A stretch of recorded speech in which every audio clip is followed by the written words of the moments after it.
ته د خپل پلار خبر یاد شوه چې زما پلار د خدای پاک ژوندی لري، اوس هم د 100 کالو دی او ښه کلک مسلم لیګي دی. دا بیا خبره د زه نشته لریم. نو هغه ما ته یو ورځ وی چې هغه کله دینه خبر شي چې دی شاعري کوي، نو ما ته وی چې بچې بل څه کار کوه، دا کار چې دی نو دا مې خوښ نه دی، ځکه چې ما ته راحت سیال صاحب معلوم دی، یاد دی راته زمونږ په جلسو کې به هغه شعرونه وی او بعضې خلکو به ورټوم، نو وی چې دا لار دې ښه نه ده. دا بیا خبره ده چې بیا کله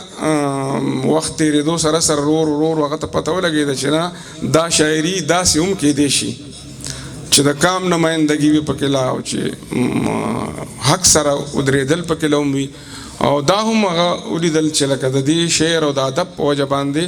ما د یورپ په پوهنتونونو کې هم لیکچرې ورکړې، هم د دې کام پالی د باچا خان بابا په موریدۍ کې او په دې شاعرۍ او په ادب کې. نو زه دا ګڼم چې زمونږ مشران دوره هوښیارو چې یو خاطره صرف تاسو سره شریکوم چې عمرا خان بابا هغه خدای خدمتګارو چې خلکو به یو ډرامه کوله وي، خان عبدالولي خان چې کله باتروم ته ته نو عمرا خان بابا ورپسې هم پاسېده، نو هغه ورته وي چې کېنه عمرا خانه دا واک آوټ نه دی، زه باتروم ته ځم. د هغه عمرا خان بابا سره ما د تنظیم رسالې دپاره مرکه کوله، نو ما ورته وی چې بابا د جنگ عظیم او د ګریټ گیم په حواله ما ته خبره وکړه. نو هغه ما ته وی چې بچې کله چې هټلر په روس حمله وکړه په سټالن، نو موږ ته باچا خان بابا وی چې زمري په اتي حمله وکړه او زمری به خراب کړي. نو بیا موږ ته وی چې دا زمری چې دی نو دی اوس چونکې زخمی زمری دی نو دی ادم خور شوی دی. نو ما ته عمرا خان بابا مخ راواړو بچې وی که چېرې هټلر لږ د سړي زیه وی او سټالن له لاس ورکړی وی نو دنیا به د روزویلټ او د چرچل نه خلاصه کړې وه. زما دا خیال دی چې دا خبره اوس هم تاسو ته د پولیټیکل ساینس ډپارټمنټ د یونیورسټۍ چیرمین هم نشي کولی. کومه خبره چې عمرا خان بابا هغه چې موږ ته په معروف معنو کې چټ یا نالوستی و، دا د عمرا خان بابا خبره ده. دا خبره ما ته دغه کوله اکرم بابا چې کله پاکستان هم اټمي دماکه وکړه هندوستان هم، نو ما ورته وی د ANP دفتر کې ناستو په صوابۍ کې ما ورته وی بابا دواړو ملکونو اټمي دماکې وکړې چاودنې وکړې ته څه وایې؟ نو هغه ما ته وی بچې سمدستي سوچ پې نه وکړې، بچې وی دا دغه چې دی یو دغه و دا چرګ د په ډیران کې پنجې والې نو یې شاته یې لال لړکه، نو یې زما په شان یو کټه سری بابا ناست نو هغه ورته وی چې وچرګه په ډیران کې به د لال نه قیمتي سي په دې صبر وکړه. نو هغه وی خپله پنجه ججورې ته ونیوله وی چې بابا زما خو ججوره خالي ده، زه پکې د غنمو دانه ګورم، زه به لال تصور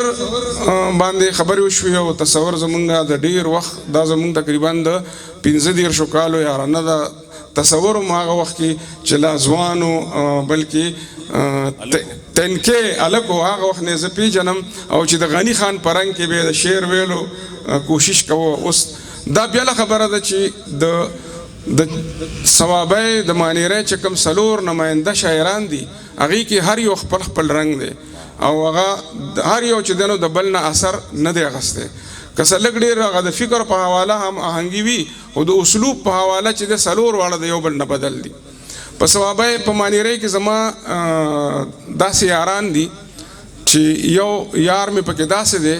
چې هغه په خپل عام روزمره ژوند کې د هغه مثال د بیوروکریټ دی، د هغه ناسته پاسته ګرځېدل سهار پاسېدل او ډېر نیازبین او نازولی هم دی او هغه چې کوم دی نو اکیډمیک ټایپ شاعري کوي، زه یې نوم نه اخلم. په بل زما یار چې دی نو هغه په غرونو باندې ورځي او غرونه پروګرامونه خوښوي او زه یې نوم نه اخلم، خو هغه چې دی انو چرې ځان ته بېروزګاري اړو مسله کړې نه ده، کړې ده خو مسله کړې ځان ته نه ده. او ټول عمر چې دی د خپل کلتور او د خپل کام په نشه کې مست ګرځېدلی دی او ټول ژوند یې په رومان کې تېر کړی دی، هغه هم زه نوم نه اخلم، تاسو یې پېژنئ. بل زما یو ملګری دی چې هغه ډېر زیات دنګ لوړ دی او زه مندری یم. زه په مندرو کې داسې یم چې زه شر نه خوښوم، ګنې نو اکثر خلک وایي ټول مندري شر پسند دی او هغه په دنګو کې کم عقل نه دی، هوښیار دی، زه یې نوم نه اخلم. او په هغه کې یو کمال دا دی چې هغه چې ناست وي نو ته به وایې چې ګنې یا دی د بل چا نه شرمېږي یا د ځان نه شرمېږي. په هغه کې حیا دومره ډېره ده چې هر وخت داسې شرمیږي. او بله خبره دا ده چې کله خپل شعر اورئ نو ډېر پوس یې اورئ او داسې په دې شونډو په دا کې داسې تاوی د هغه نوم هم نه اخلم، تاسو یې پیژنئ او هغه ته دا ایوارډ مبارک شي. یو بل ملګری پکې زما داسې دی چې هغه یو ډیګنیفایډ باوقاره سړی دی، ګرځېدلی هم د روایتي پښتنو دي، په فورسز کې وخت تېر کړی دی، خو په اواز کې نسایي یا نسواني خواږه دي، د هغه نوم هم نه اخلم. بل زمونږ یو داسې مشر دی چې کله به مونږ غر ته بوته نو چې رستو به شو نو زمونږ په غرونو باندې مین ملګري پسې بې بدې خبرې کولې، ځکه چې هغه لکه زما په خپو معذوره دی او چې څومره بدې ردې به کېدی شو نو ما سره به یې زړه سپک کړه. هغه مشر چې دی نو تاسو چې عام کس یې ووینو نو هغه به وایي چې ده به ټیک 3 مړي کړي او اراده به هم د 3 نور، خو هغه د هغه د بریتو نه د امن او مینې ښکلا ساسي او هغه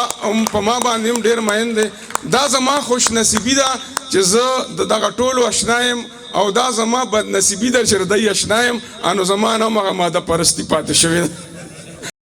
پنډت جواهرلال نهرو په خپل کتاب اټوبایوګرافي کې لیکلي دي، خپل ژوند لیک کې وایي چې دا انساني تهذیب او دا سیویلایزیشن چې دی نو دا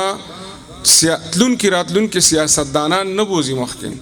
دا د یو ټولنې دانشوران او د هغې مصوران ادیبان څه ته چې سیویلایزیشن وایي هغه دی مخکې بوځي. نو چېرته چې کومه ټولنه د آرټ یا د زیبا هنرونو په وجه باندې د هغې په حواله باندې شنډه شي نو هغې کې دهشت پیدا کېږي، هغې کې وحشت پیدا کېږي. او زمونږ په ټولنه کې دی وخت کې آرټ یا ادب چې دی نو هغه د فلاسفي ځای هم اخیستی دی. فلاسفي په یونیورسټو کې هم اکثرو کې نشته، په کالجونو کې هم نشته. فلاسفي داسې یو سبجیکټ دی چې هغه سوال پیدا کوي، هغه سوچ او د غور و فکر، ځکه چې هغه د فلاسفي لغوي معنی دا ده چې ویزډم اف لو، یعنی د لو اف ویزډم، مطلب د ویزډم سره او د ویژن سره او د ذهانت سره مینه کول.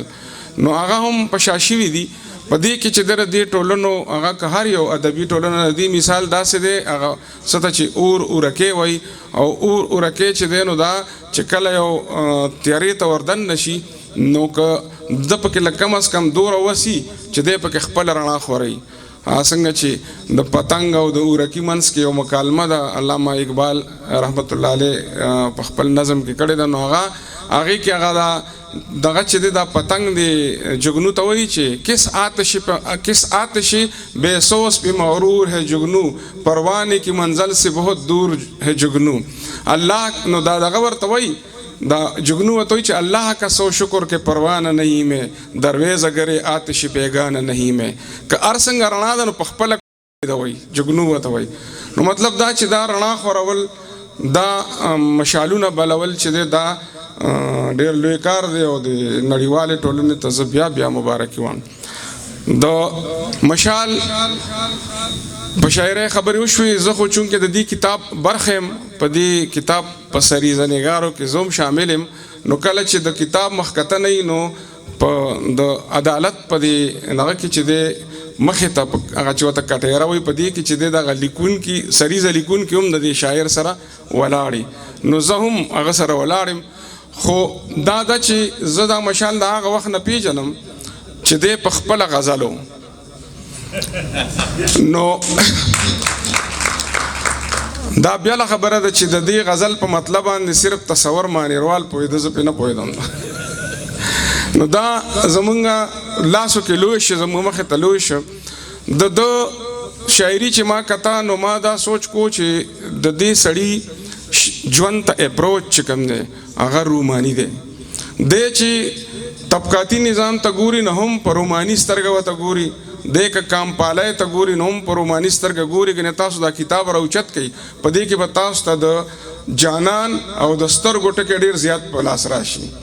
جانان پکې ډېر زیات دی او سترګې پکې ډېرې زیاتې، ځای په ځای پکې خپل روانې کوي. او ظاهره خبره ده چې کوم روانې سترګې کولی شي یا بل هېڅ نشي کولی. نو د اپروچ رومانی دی، د اسلوب رومانی دی، خو په دې رومان کې چې کومه حقیقت پسندي ده، کومه کام پالي ده او کوم انسان دوستی ده، هغه پکې له خپله د داسې پیرلې دي لکه څنګه چې دا یو ښایسته جینۍ په خپله هنرمند هم یو په خپله سپینه لمنه باندې د موکیش ګلونه وکړي او ښایست او ښکلا به پیدا شي. زما دا خیال دی چې دا کم اوس دی وخت کې کم طوفان راغلی دی د شاعرۍ، لکه ده ورته یو اشاره هم وکړه د کسکریت. په دغه کسکریت کې چې کم دی دور کې کم داسې شاعران راغلي دي چې هغوی کې د هغوی په شاعرۍ کې پویټک ډیپت هم شته او پویټک وزډم پکې هم شته، یعنی شاعرانه جوړتیا پکې هم شته او شاعرانه ښکلا او حسن پکې هم شته او شاعري پکې شته. دا څه ته چې زه ورته جرنلسټک پویټري وایم نو داسې جرنلسټک یا صحافیانه شاعري نه ده. په هغې کې دی هم داسې دی چې دی ډېر ځله په خپله شاعرۍ کې د صحافیانه شاعرۍ ځان ته راښکلی دی، د لمنې نه یې نیولی ده، ته خپله لمنه نه خلاص کړې ده او په غزل کې یو شعر دوه شعره چې دی نو هغه د هغه شاعرۍ ورټومبلې دي کومه چې شاعري وي. او زما خیال دی چې د دې وجه دای چې د یو شاعر خپل ژوند څنګه دی، ځکه چې شمس الرحمن فاروقي ډېره ښایسته خبره کوي، هغه وایي چې د شاعرۍ نظریه نی، نظریه د شاعري، شاعري بس شاعري وي، یا دا ښه وي او یا خرابه وي. شاعر چې دی نو د ده نظریه د ده په شاعرۍ کې ښکاري، که دی ترقي پسند وي نو د شاعرۍ کې به ترقي پسندي وي، که دی کام پاله وي د په شاعرۍ کې به کام پرستی وي، او که ده کې دغه ټول څیزونه لږ لږ موجود وي نو خوشحال بابا وایي د خوشحال خټک له عشقه گفتگو شي چې په لوښي کې سوي هغه تې توی شي. نو دا لوښی ډېر زیات ښایسته دی او ډېر روماني دی. نو ذکر دی نه چې د سره توی شوي دي. ګوره تاسو ورته د شاعرۍ کې وګورئ دی ناامیدي هم په زنده دلی سره پیش کوي. د ده په شاعرۍ کې ته چې لولې نو تا باندې به د مایوسۍ کیفیت نه راځي. داسې یو وخت چې دا ټول چاپیرچل د مایوسو نه ډک دی، داسې یو وخت چې په زړونو کې هم د مایوسۍ په سینو کې هم د مایوسۍ تیارې خورې دي. په داسې وخت کې دی داسې شاعري کړې ده. زه وایم، زه دې ملګرو ته اکثر وایم چې د امید رڼا وویشئ، د امید مشعلونه بل کوي، خلکو له ژوند ورکوي او په دې ژوند کې تنقید وکوي. ځکه چې شاعر چې دی که نه هغه علامه اقبال یو ځای کې لیکلی دي په خپل کتاب ریکنسټرکشن اف ریلیجیس تھاټس ان اسلام کې، وایي چې شاعر یا ادیب چې دی نو دا ضروري نه ده چې هغه د یو د بل کس دغه کوټ کړی ده چې هغه وایي چې دا شاعري چې کومه ده نو دا او دا د اسرار خودي په دیباچه کې دغه په حواله هم لیکلي دي د حافظ شیرازي په حواله چې شاعر او ادیب کچرې د خپله ټولنه په شا بوځي، که دی مایوسي خورئ او که دی ژوند په مخ کې نه بوځي نو د ده دا یو شعر چې دی نو دا د هټلر او د اناتولیا د یو بټالین فوج نه هم زیات خطرناک دی د کام دپاره. نو شاعر چې دی د ده په شاعرۍ کې امید پکار دی، حرکت پکار دی، حرارت پکار دی. نو کله چې دی ژوند ته په دغه انداز ګوري نو د نه به شاعري هم دغسې راوځي چې دی کله ژوند ته د یو مضبوط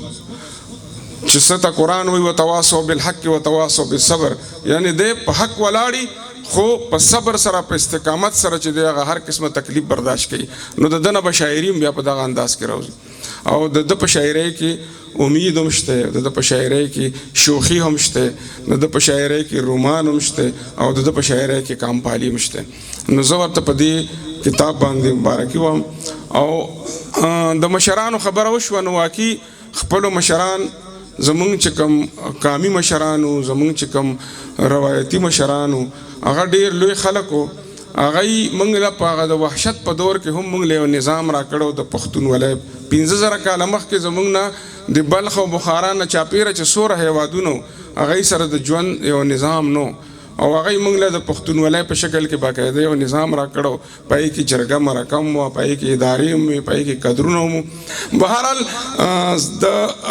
تصور ته هم مبارکي وایم او دوی ته هم که څه داسې خبره اخوا دېخوا شوي نور پکې هم شته، خو چونکې وخت لنډ تنګ دی ګنې یو 2-3 نور ملګري هم شته. ډېره زیاته مننه.